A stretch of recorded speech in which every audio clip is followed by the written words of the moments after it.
En La venganza será terrible. Estamos en el auditorio Caras y Caretas de la ciudad de Buenos Aires. Hablaremos esta noche de João VI y su vida en Brasil. Pero ayer empezamos a hablar de Juan VI de Portugal. Sí. Y entonces vamos a hacer un resumen de lo publicado. Ayer contamos cómo el rey João de Portugal tomó la decisión, una decisión única en la locura, historia, de mudar toda la corte a una de sus colonias, en este caso Brasil.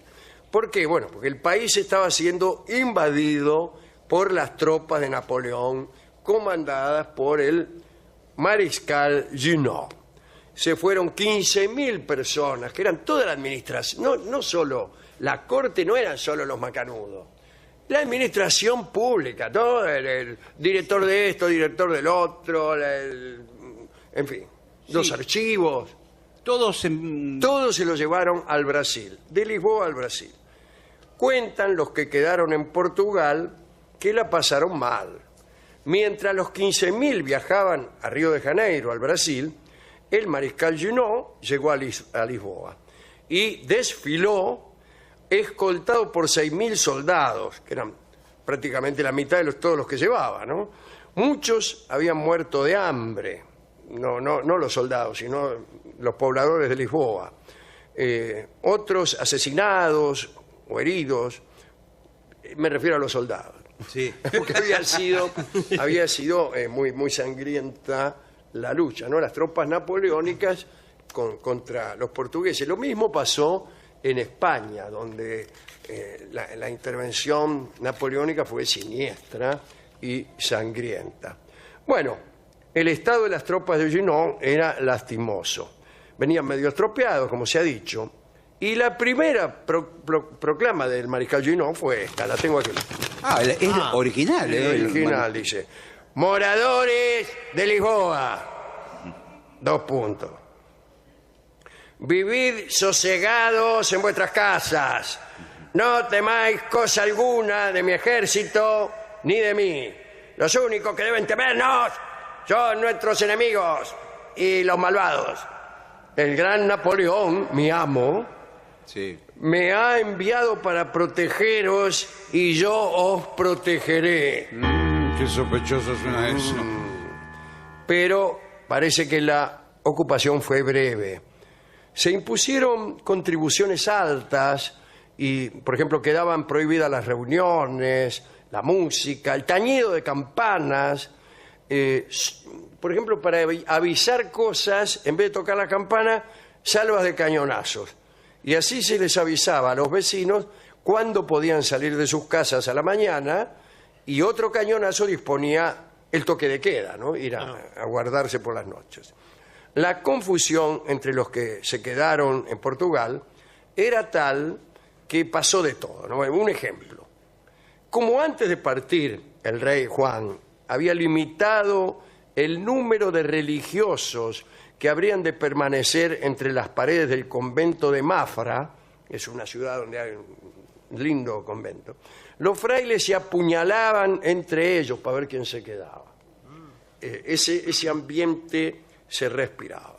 Entre los humildes, la partida de la corte despertaba 2 sentimientos, ¿no? Primero, que los nobles eran unos miserables por el abandono, y después la otra mitad de la gente creía, y era lo que más convenía al rey João, que la monarquía había tenido la astucia de salvarse y que se preparaba como una gran cruzada para recuperar Portugal y sacárselo de las manos a Napoleón. En este caso, el rey no es que estaba ausente, sino que estaba, disculpen la expresión, preparándose para volver. Sí. Mientras tanto, del otro lado del océano, en Río de Janeiro, vamos a ver qué pasaba. Ahí habían llegado todos los barcos, el rey João VI, muchos homenajes. Primero hicieron escala en Salvador, en Bahía, y un mes más tarde llegaron a Río de Janeiro. ¿Saben cuál fue la primera medida que se tomó en la nueva sede del imperio? Bueno, la carta de apertura de los puertos brasileños a las naciones amigas. ¿Y sabe cuáles eran las naciones amigas? Le voy a leer la lista completa. A ver. Inglaterra. Con aquel puerto, Inglaterra tenía todo lo que quería. Ayer les contamos. Inglaterra estaba bloqueada. Estaba en guerra con Napoleón. Napoleón había hecho un bloqueo continental que había impedido a todas las naciones de Europa comerciar con Inglaterra. Se le abría a Inglaterra el puerto de Río de Janeiro y podía de ahí sacar todas las materias primas que necesitaba para llevar adelante la revolución industrial que se estaba verificando en su economía. Bueno, los ingleses no solo tomaron la materia prima, sino también exportaron cantidades enormes de mercaderías al Brasil. Llegaron al Brasil artículos no demasiado razonables ni coherentes con los hábitos brasileños de consumo. Son famosas, ¿no?, la referencia. Entraban patines de hielo al Brasil, ¿no? Calderos de cobre para calentar las camas, cobertores de lana, billeteras, cuando todavía no existía el papel moneda. Y, bueno, Napoleón, enojado, declaró: el príncipe de Brasil, o sea, al abandonar Portugal, renunció a todos sus derechos de soberanía. Así que la casa de Braganza era la familia, ¿no?, de los reyes de Portugal. La casa de Braganza, dijo Napoleón, ya no reina en Portugal. Lo que quiero decir es que iba todo mal. Y mientras estuviera Napoleón, João solo sería príncipe de Brasil porque a Portugal no podía volver nunca. En Río de Janeiro el virrey era Marcos de Noronha e Brito, conde de Arcos. Imaginen la cara del tipo cuando se enteró que le llegaba en la corona entera. Claro. O sea, él era virrey del Brasil. Y se le viene toda la corte de Portugal. ¿Y qué quedó haciendo? ¿Qué va a acá? hacer? Me imagino que primero lo habrán rajado de donde se alojaba. Y sí. Ha dicho, mire, vaya a un lugar más home, porque acá va a venir el príncipe João. El caso es que se decretó la ley de los aposentos, que intimaba a los propietarios a desalojar sus casas para dar abrigo a los hidalgos que desembarcaban en Río con la corte, a los macanudos de la corte. Entonces, a ver si se rajan de sus casas, señores. Las viviendas elegidas eran desalojadas mediante un procedimiento sumario. Se escribían con tiza en la fachada la letra PR, cuyo sentido oficial era príncipe real, y el pueblo decía que aquello quería decir predio robado. Bueno, imagínese una ley así. Sí, claro. Usted se va a tener que mudar de su casa porque va a venir el marqués de no sé qué. Una expropiación Sí. Así. Sí, claro. inversa a la reforma agraria. Bueno, la nueva administración advirtió que debía endulzar un poco a los perjudicados, Sí. ¿no? Entonces, nada mejor que darle alguna distinción. Y João fundó el Registro General de las Mercedes y otorgó 235 títulos de nobleza e instauró la Orden de la Espada.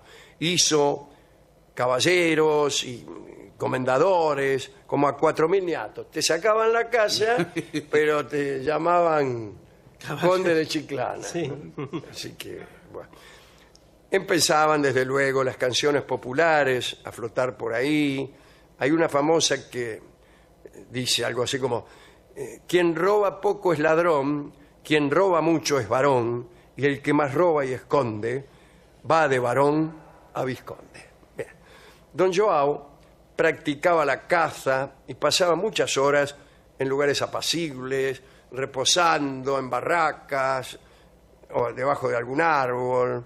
Le gustaba el Brasil, a pesar de los mosquitos y del calor. Los insectos eran tema constante para los viajeros. Dice la crónica, se llamó al país Tierra de las Bofetadas porque para defendernos de los mosquitos por las noches teníamos que darnos bofetadas a izquierda y derecha continuamente. Cuentan que João usaba la misma camisa hasta que se le rompía y obligaba a los sirvientes a que la cosieran, incluso llevándola puesta mientras dormía, ¿no? Sufría ataques de pánico y especialmente cuando oía truenos y entre los morros los truenos se oyen más fuerte, no sé, en fin. Carlota Joaquina, la mujer, y hermana de Fernando VII de España, como se ha dicho, y conspiradora en el Río de la Plata, como también se ha dicho, por su parte, prefirió quedarse en una casa de campo. Se llevaba mal con el marido. Total, no digan nada ustedes. Sí. Cerca de la playa de Botafogo, antes incluso de la formación de aquel equipo, siguiendo la costumbre de vivir separada del marido, ¿no? Y conspiraba, como se ha dicho, incluso contra los intereses de Portugal. Era española la tipa. Tras llegar a Brasil, estableció contactos tanto con españoles como con nacionalistas de la región del Río de la Plata para crear un reino para sí misma, ya sea como regente de España o como reina de un nuevo reino creado en las colonias españolas del sur de América. Hemos dicho ayer que algunos personajes de gran actuación en la Revolución de Mayo eran, en aquellos años anteriores,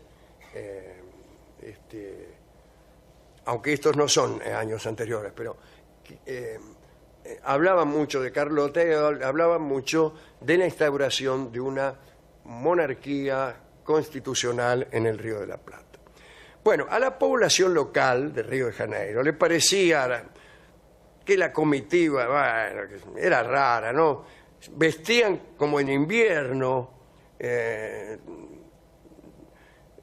y a los recién llegados les llamó la atención la esclavitud. El modo en que trataban a los africanos en Brasil era chocante incluso para los portugueses. Pero no era raro ver cautivos azotados en las calles, transportando cargas desproporcionadas o llevando sobre hombros literas. Pero bueno, eso ya no se veía en Lisboa. De todos modos, hay que decir que la administración real fue brava también con los negros y con los indios. A los negros los perseguían porque había rebeliones constantes, ¿no? Un fenómeno que le llamaban haitismo, por Haití. Recuérdese que la primera nación americana que obtiene la independencia, sí, yo creo que sí. Antes que Estados Unidos fue. Creo que antes que Estados Unidos. Esto fue Haití, ¿no? Con la rebelión de Toussaint Louverture, que era un negro. Y entonces a cualquier movimiento libertario, y especialmente si estaba como protagonista la negritud, pues se llamaba haitismo, ¿no? En cuanto a los indios, Joao los reprimía diciendo que estaba a favor de la civilización. Y chao. Joao también recién fue rey cuando murió su mamá, María la Loca, de la que habíamos hablado ayer, ¿no? La pobre María alucinó hasta sus últimos días. Antes no era rey, pero sí regente, había una regencia, porque la madre estaba loca, era reina, pero no reinaba. Bueno, al final se murió en 1816. La trasladaban en literas, a cada rato creía que se encontraba con el diablo, y entonces se arrojaba de la litera y salía corriendo. Está bien, después de todo, yo haría lo mismo. Hay instituciones que nacieron en ese periodo. El Banco do Brasil, la Imprenta Real, el primer periódico que fue la Gaceta Río de Janeiro, la Escuela Real de Ciencias, Artes y Oficios, la Real Biblioteca. Recordemos que la Biblioteca de Lisboa... La mudaron también. No la pudieron mudar del todo porque no querían los libros a bordo algunos, ¿no?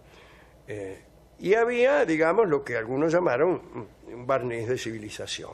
A Joao le encantaba ir a la ópera, pero a veces se quedaba dormido.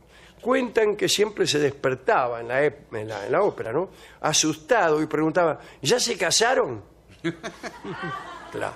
En 1814 Napoleón había sido derrotado y estaban dadas las condiciones para que Joao regresara, ¿no? En principio Portugal se había transformado prácticamente en un protectorado inglés, ¿Y saben quién gobernaba? ¿Quién? Ese protectorado inglés. Claro, Portugal. Se van los franceses, derrotados por los ingleses. No está la corte portuguesa, que está en Río de Janeiro. Claro. ¿Quién gobierna? Un inglés. ¿Sabe quién era ese inglés? William Beresford. El tipo aquel que vino aquí en las invasiones inglesas, al que Liniers había sacado a patadas de Buenos Aires tras las invasiones inglesas. Es muy raro encontrar en toda la historia inglesa, como me decía recién Nico Tolkacher, un episodio en el cual los ingleses son sacados a patadas de algún lugar. Bien. Pero João quería quedarse en el Brasil, no quería volver. Dijeron, che, mirá que ya se fueron los franceses. Ah, qué sé yo. Estaba todo al revés. Tras la administración de Beresford en Lisboa, se había armado un consejo de regencia, se produjo una rebelión liberal en Oporto, se armó una primera junta. Bueno, todo un absurdo. En 1820, Portugal pretendía independizarse de Brasil con una constitución que respetaba parcialmente a la monarquía. Ahí fue entonces que João dijo, mejor volvamos. Algunos le decían a João, ¿no?, que se quedara.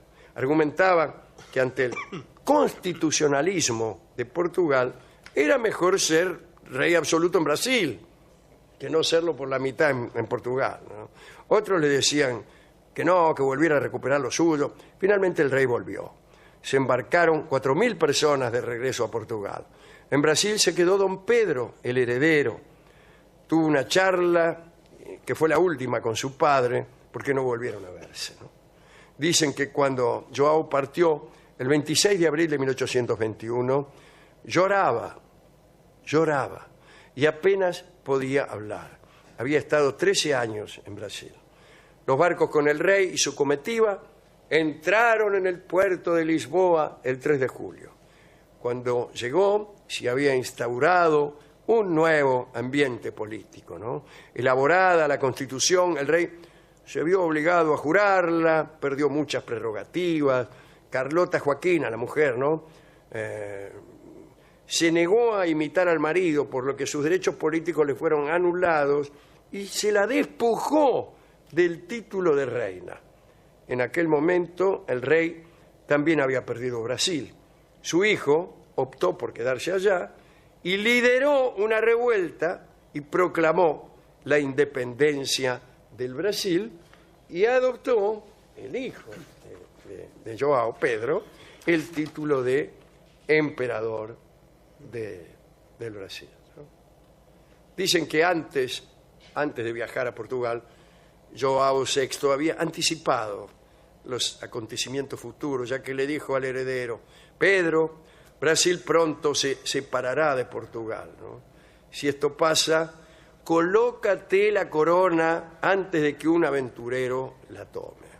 Según las memorias del conde de Palmela, la independencia brasileña fue realizada de común acuerdo entre el rey y el príncipe, ¿no? Así, el 4 de marzo de 1826, Juan VI volvió del monasterio de los Jerónimos, donde había almorzado, y empezó a tener unos vómitos, convulsiones, desmayos. Bueno, por prudencia nombró a su hija, la infanta Isabel, como regente, y el día 10 de marzo murió.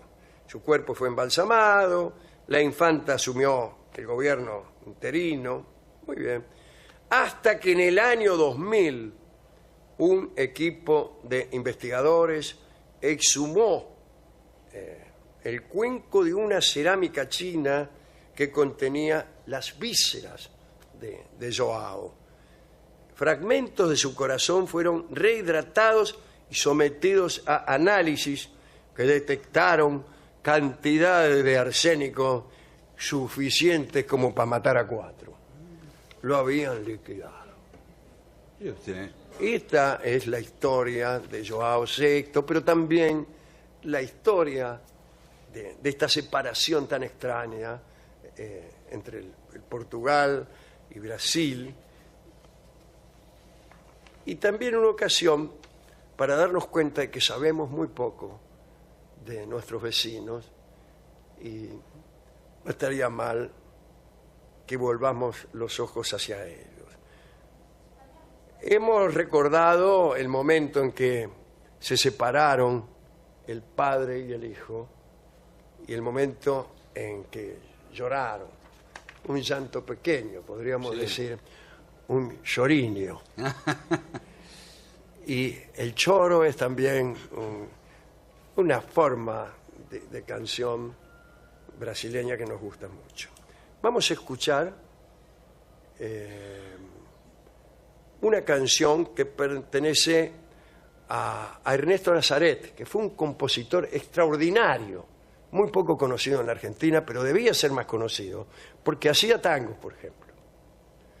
Y este hombre, probablemente, teniendo en cuenta este pequeño llanto de padre e hijo, haya escrito esta bella obra para piano que escucharemos a continuación y que se llama Chorinho Brasileiro.